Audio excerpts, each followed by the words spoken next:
There are moments in life when the room feels quiet, the phone doesn't ring, and the people we once leaned on seem far away.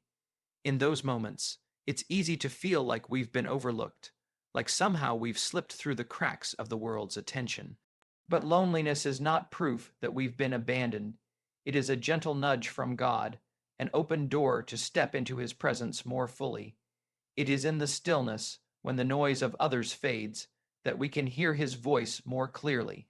We often view isolation as something to escape from, but sometimes it is the very environment God allows so we can truly recognize Him as our source. People may walk away, relationships may change, but God never withdraws His love. He may remove distractions not to punish us, but to position us for deeper intimacy with Him. Without the constant chatter of the world, our hearts can finally turn toward Him with undivided attention. This is not emptiness. It is sacred space. Think about how often we say we want to grow closer to God, yet our schedules, obligations, and relationships crowd out the time we could spend with Him. Loneliness clears the path.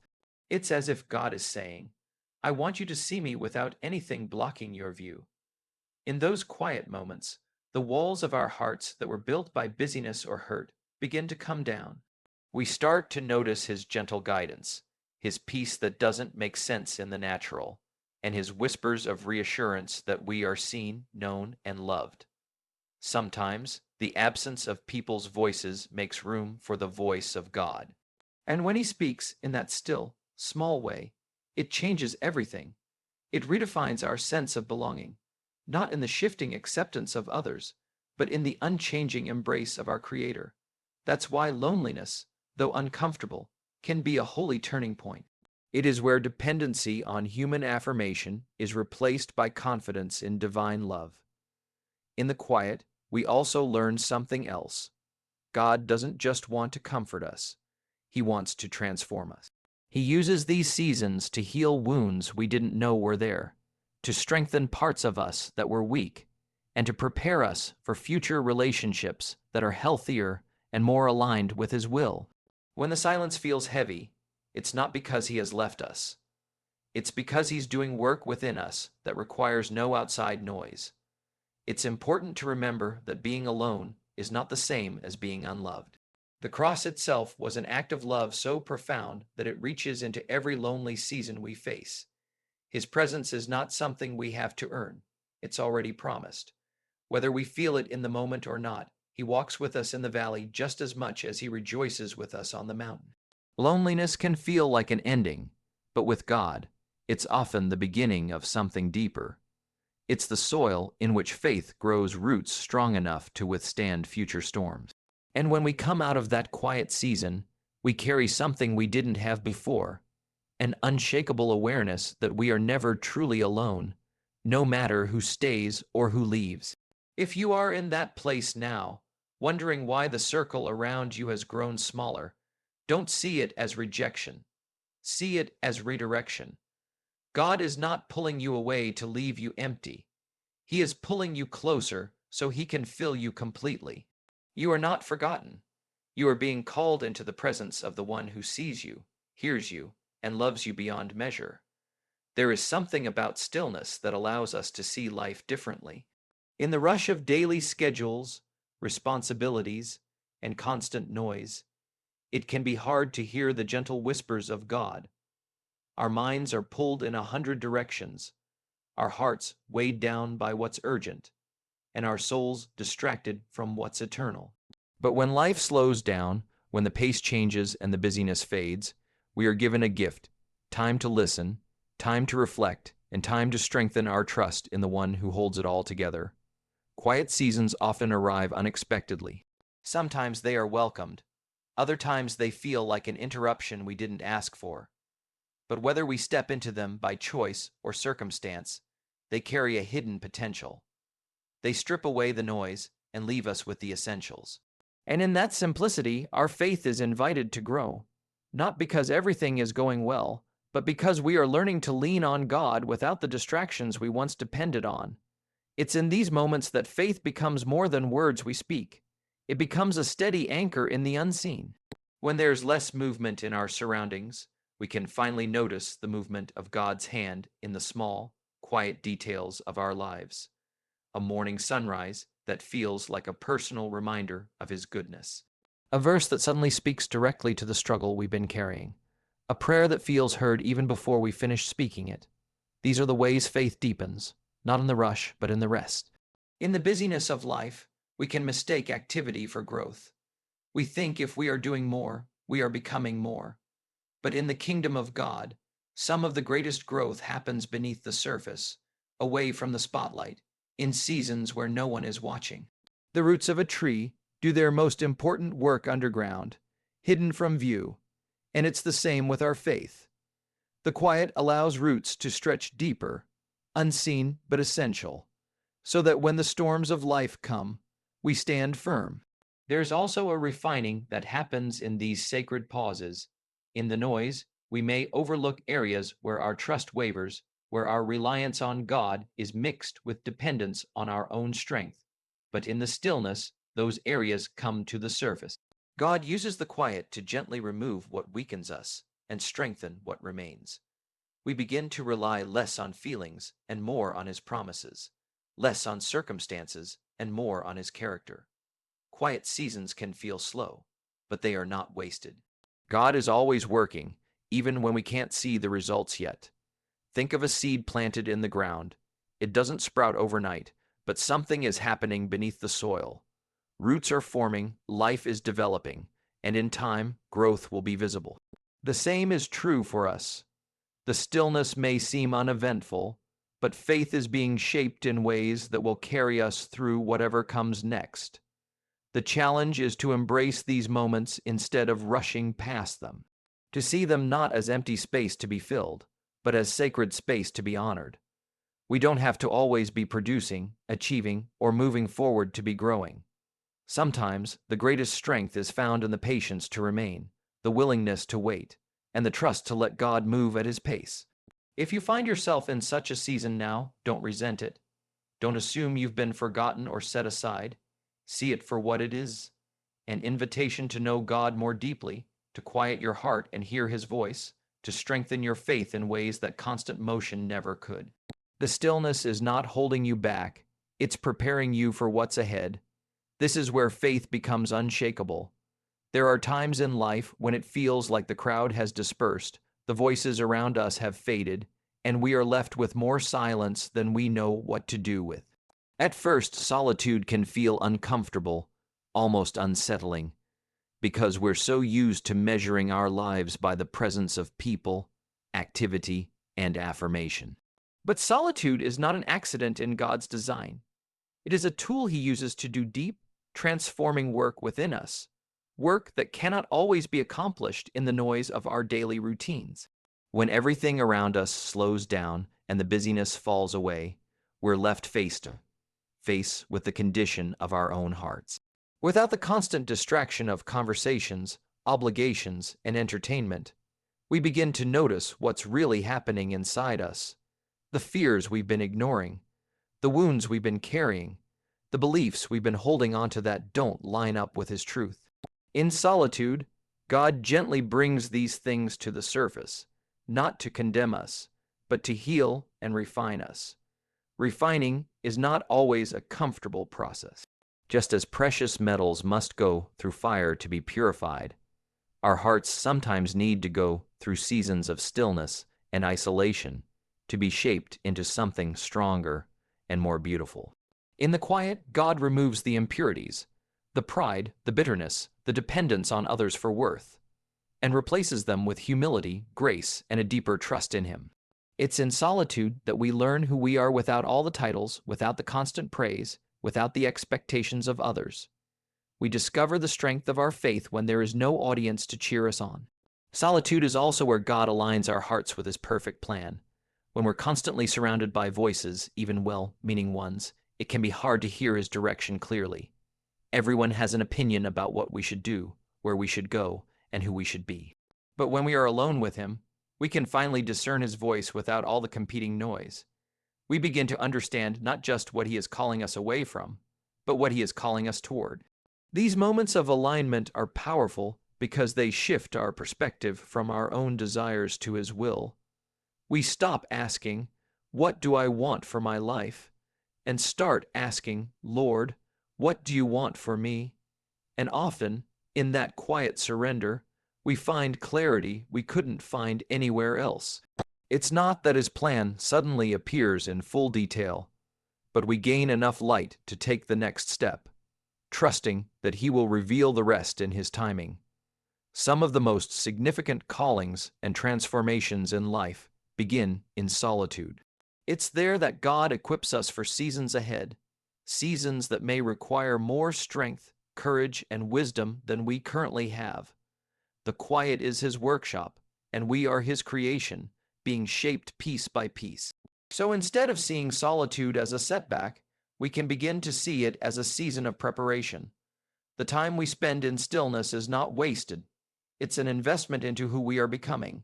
When God refines us in private, it is so we can shine more brightly when it's time to step forward. If you are walking through solitude right now, remember this. It is not punishment, it is preparation.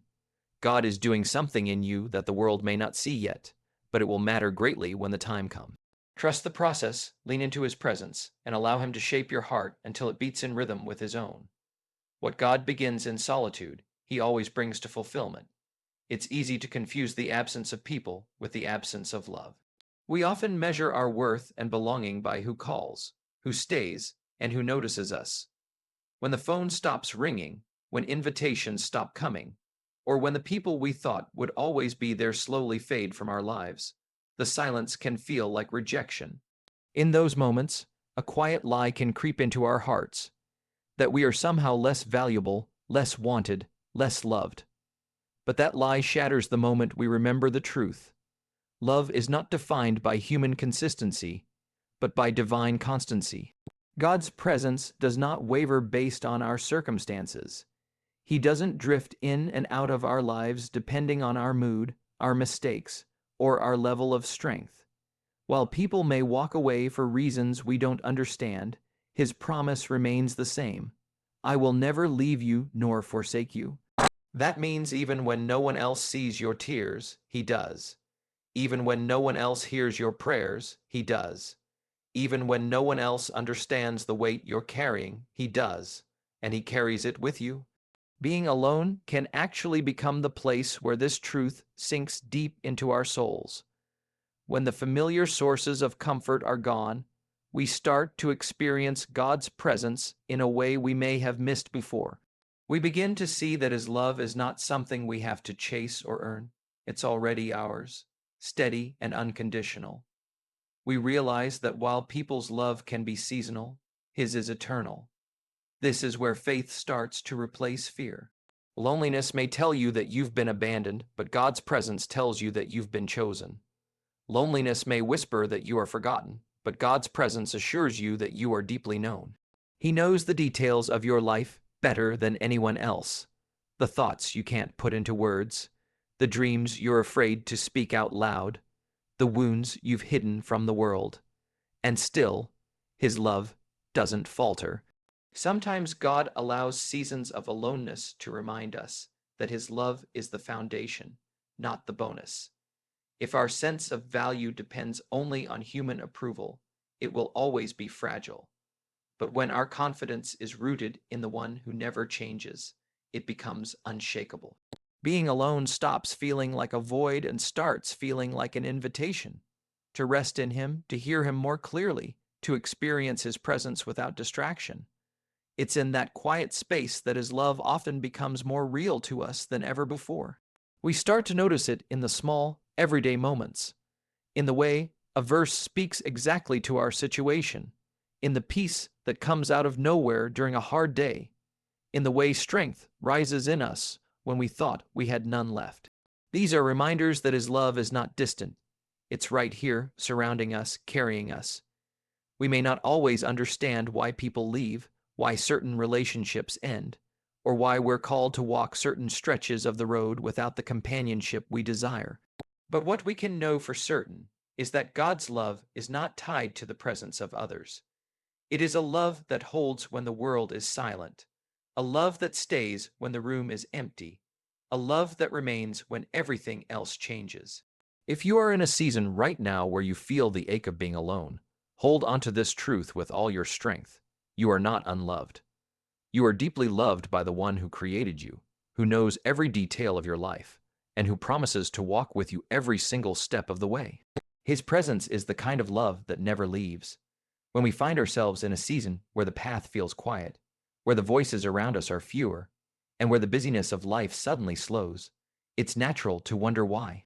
Isolation can feel uncomfortable, even unsettling, because it strips away so much of what we're used to relying on: constant interaction, steady encouragement, the familiar rhythm of connection. But isolation, when we see it through the lens of faith, is not an empty season. It is a classroom, a refining ground, where lessons are planted deep into our hearts. Lessons that we may not fully understand now, but that will shape us for the seasons to come. One of the first lessons isolation teaches is resilience. When we no longer have the safety net of constant affirmation or the comfort of daily companionship, we discover a strength we didn't realize we had. We learn to stand when no one else is standing with us, to pray when there's no one else reminding us to keep moving forward even when the road feels lonely. This kind of resilience doesn't develop in the spotlight.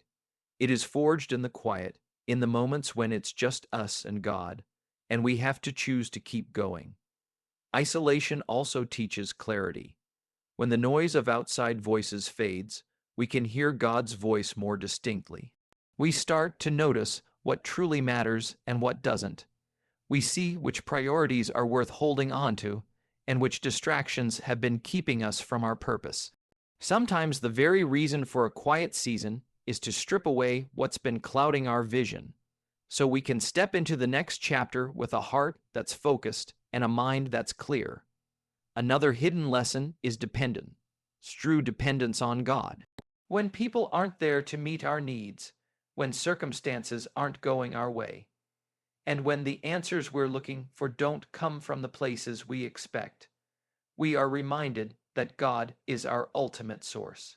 This kind of dependence builds a faith that is not fragile, but unshakable, because it is anchored in the one who never changes. Isolation can also reveal who we really are when the audience is gone. In the presence of others, it's easy to play a role, to meet expectations, to shape our words and actions to fit the moment. But in solitude, masks fall away. We see the truth about our thoughts, our attitudes, and our heart's condition. While that can be uncomfortable, it is in this raw honesty that God can do his most transformative work. And perhaps one of the most beautiful lessons of isolation is preparation. God rarely sends us into something significant without first preparing us for it. That preparation doesn't always happen in visible ways. Sometimes it happens in the quiet, hidden moments where he strengthens our character, heals old wounds, and equips us with the wisdom we'll need later. What feels like delay is often his way of making sure we're ready for the doors he's going to open. We may not recognize these lessons right away. Often, it's only when we step into a future season that we look back and realize just how much the isolation shaped us. We'll see that the patience we learned in those quiet days was exactly what we needed for a challenge we now face. We'll realize that the faith we built when we felt alone is now sustaining us in a much bigger test. We'll understand that the strength we discovered in the stillness is the same strength carrying us through. So if you find yourself in a season of isolation right now, don't rush through it. Don't assume it's wasted time. Look for the hidden lessons because they are there, quietly shaping you, preparing you, and building in you what you will need for what's coming next. The season you're in now is equipping you for the season you've been praying for. One of the hardest lessons in life is learning to wait. Not just to wait, but to wait with trust. Our natural tendency is to want things to happen when we think they should, in the way we think they should, and on the timeline we've decided is best. But life rarely unfolds according to our personal schedule. Doors we want to open remain closed. Opportunities we feel ready for seem out of reach. Prayers we've been lifting up for years still have no visible answer. In those moments, frustration can take root, and peace feels far away. But real peace, the kind that doesn't depend on circumstances, comes when we surrender our timeline and trust that God's timing is perfect, even when it doesn't match our own. Trusting God's timing doesn't mean we stop desiring or stop dreaming. It means we acknowledge that His perspective is greater than ours. He sees the beginning and the end, the hidden details we can't yet see, and the chain of events that must happen for the right thing to arrive at the right time. We may think we're ready for what we've been praying for, but sometimes there's preparation needed, preparation in us, in others, or in circumstances that we don't yet realize. Waiting is often God's way of protecting us. There are things we may rush into that could harm us if we receive them too soon. There are seasons we long for that, if they arrived prematurely, might overwhelm us instead of bless us. In His love, He sometimes delays not to deny us, but to develop us. He wants our character to be as strong as our calling, our foundation as deep as our dreams. That takes time and it takes trust. When we let go of the need to control the when and the how, something beautiful happens. We stop living in a state of constant tension. We stop measuring our worth by how fast we reach a goal or how quickly a prayer is answered. Instead, we learn to rest in the assurance that what's meant for us will not pass us by, and that it will arrive exactly when it's supposed to. That rest is where peace begins to take root. This peace is not passive, it's active trust. It's choosing to keep moving forward, to keep being faithful with what's in front of us, even while the bigger answers are still unseen. It's deciding to worship while waiting, to stay thankful even when the waiting feels long, and to believe that delays can hold as much blessing as destinations. The truth is, peace isn't found in everything going our way. It's found in knowing that everything is in His hands. Even when nothing is happening on the surface, God is always working behind the scenes. He is aligning pieces, opening the right doors and closing the wrong ones, not to frustrate us, but to lead us into the best outcome. Sometimes we only understand His timing when we look back. We see the closed doors that saved us from pain. We realize the opportunities that came later were far better than the ones we wanted sooner. We notice how the extra time prepared us in ways we didn't recognize at the time. And when that realization comes, we're reminded that trusting Him was worth it all along. So if you are in a season where it feels like things are taking too long, remember that peace isn't waiting for your desires to be fulfilled. It's resting in the truth that God's timing is never late and never wrong. What He has planned for you is not only worth the wait, it's worth the trust you place in Him while you wait. Peace is found when we let go of our clock and place our days in His hands. Even in seasons of solitude, you are never unseen, never unloved, and never without purpose. Every quiet moment is shaping you, strengthening your faith, and aligning you with what's ahead. Trust His timing, for He is preparing you for more than you can imagine.